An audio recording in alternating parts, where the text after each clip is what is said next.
Y estamos transitando la semana de la muerte súbita en nuestro país y es muy importante que nos informemos respecto de esta problemática que se cobra unas 40.000 vidas por año en nuestro país. Y es por eso que estamos en contacto, tal cual se lo adelantábamos, con el doctor Lerman, a quien le agradecemos. Muy buenas noches, bienvenido doctor, ¿cómo le va? Buenas noches, doctor.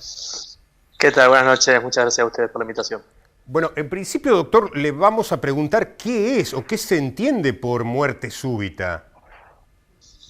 Bien, bueno, como el nombre lo indica, es la muerte, el fallecimiento, o sea, la pérdida de los signos vitales que sobreviene en minutos, se pone como punto de corte en la primera hora de iniciado los síntomas, en una persona que aparentemente en lo previo se encontraba sana. Claro, ¿a qué señales previas debemos estar atentos, doctor? Claro, justamente en la definición que les decía está la palabra aparente, ¿no? Porque sí. Una persona aparentemente sana, en realidad se sabe que alrededor de un 80% de los casos las personas tenían algún síntoma por el cual no habían consultado. Sobre todo estamos hablando de la principal causa de muerte súbita, que es la cardíaca, y dentro de la muerte súbita cardíaca, la enfermedad cardiovascular, el infarto.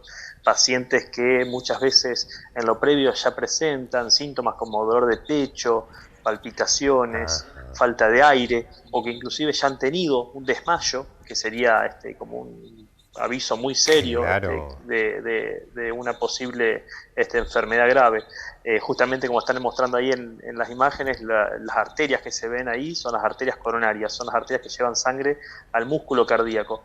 Cuando se tapa alguna de esas arterias, da dolor, y en algunos, que eso es el infarto, y en algunos casos puede sobrevenir una arritmia que no nos da tiempo por ejemplo, a llegar hasta algún sanatorio o hospital para poder abrir esa arteria, y esa arritmia hace que el corazón entre en fibrilación auricular y en paro. Entonces la sangre deja de llegar a todos los órganos y sobre todo al cerebro, y ahí sobreviene primero el desmayo y bueno, luego obviamente la muerte súbita. Doctor, ¿hay alguna estadística que haya alguna mayor cantidad en una determinada hora u horario o parte del día, o es indistinto? Me refiero por ahí a los casos que se conocen a gente que estaba durmiendo plácidamente durante la noche. Se sabe, los infartos en particular, que son la principal causa, suelen sobrevenir en las primeras horas del día por una cuestión de lo que se llama el ritmo circadiano, de hormonas y catecolaminas. Entonces ahí es cuando en mayor proporción se desencadena. De cualquier manera, digamos, no es lo habitual esto de, en una persona sana, previamente sana, no es lo habitual que sobrevenga estando durmiendo. Eso en general se da despierta, y ya lo digo, muchas veces, la gran mayor parte de las veces, tenían síntomas lo previo, solamente que, bueno, como somos las personas, no consultamos o tenemos miedo, entonces se va solapando eso, y bueno, pasa muchísimo que en algún caso uno termina interrogando a algún familiar o algún allegado, amigo, íntimo, y cuenta: sí, vos sabés que a mí me había dicho alguna vez que tenía algo y yo le dije que vaya y nunca fue a consultar. Entonces, bueno, ahí es donde sobreviene una de las principales objetivos, digamos, de nosotros como médicos y sistema de salud, en tratar de concientizar a la gente a la consulta ante los síntomas. Y bueno, y muchas veces hay consultas que, por más que no tenga síntomas las personas, estimulamos a que consulten previo a una práctica deportiva, muchas veces a ingresos laborales. Por eso eso es la utilidad de esos exámenes por ahí masivos, digamos, en ciertas instancias de la vida. Entonces ahí uno puede detectar muchas enfermedades. Claro. ¿Hay algún grupo etario donde predominen los casos de muerte súbita? Sí, y mira, principalmente se divide en las personas mayores de 35 años, son, digamos, son las que más tienen probabilidad de tener enfermedad coronaria. Obviamente a mayor edad más frecuente todavía, ¿verdad? Esa es la causa más común.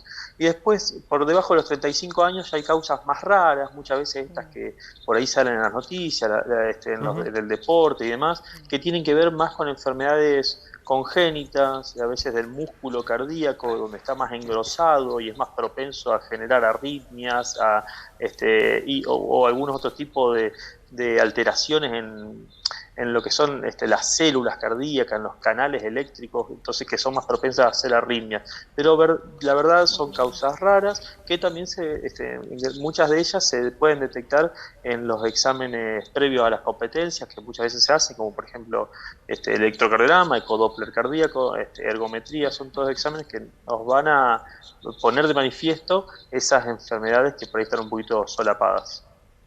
Es fundamental en estos casos saber el manejo de RCP, ¿no? Por lo menos se ha hablado mucho en esta semana de la muerte súbita. ¿Por qué, doctor?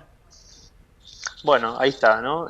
Por un lado les hablaba de la prevención a raíz de los controles médicos, y una vez que sobreviene el caso de muerte súbita, la asistencia temprana, principalmente con las maniobras básicas de reanimación cardiopulmonar, que es el masaje, va disminuyendo, vamos a decir, va aumentando la posibilidad de sobrevida. Se estima que por cada minuto que pasa en donde no se comienzan las maniobras, por cada minuto que pasa es el 10% de aumento de la mortalidad. Entonces es fundamental la educación a la población en general en el comienzo de las maniobras de RCP, y después el acceso a sistemas de emergencia que puedan cumplir con un traslado o con una asistencia en el lugar.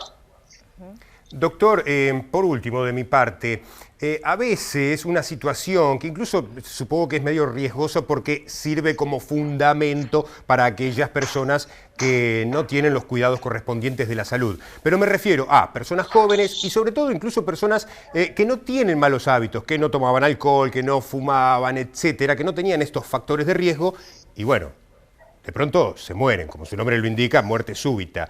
¿Esto cómo se entiende? Bueno, vamos a decir, los factores de riesgo son justamente eso, factores que aumentan la posibilidad, pero no quiere decir que sin factor de riesgo la posibilidad sea cero, así como tampoco quiere decir que con factores de riesgo la posibilidad sea de 100%. Entonces, desde ya que hay que buscar disminuir esos factores de riesgo es fundamental, porque son, nosotros decimos, factores modificables, ¿verdad? Hay el dejar de fumar, el cuidarse con las comidas, el mantenerse en peso, son todas cosas que uno puede hacer, la persona puede cambiar para disminuir la probabilidad.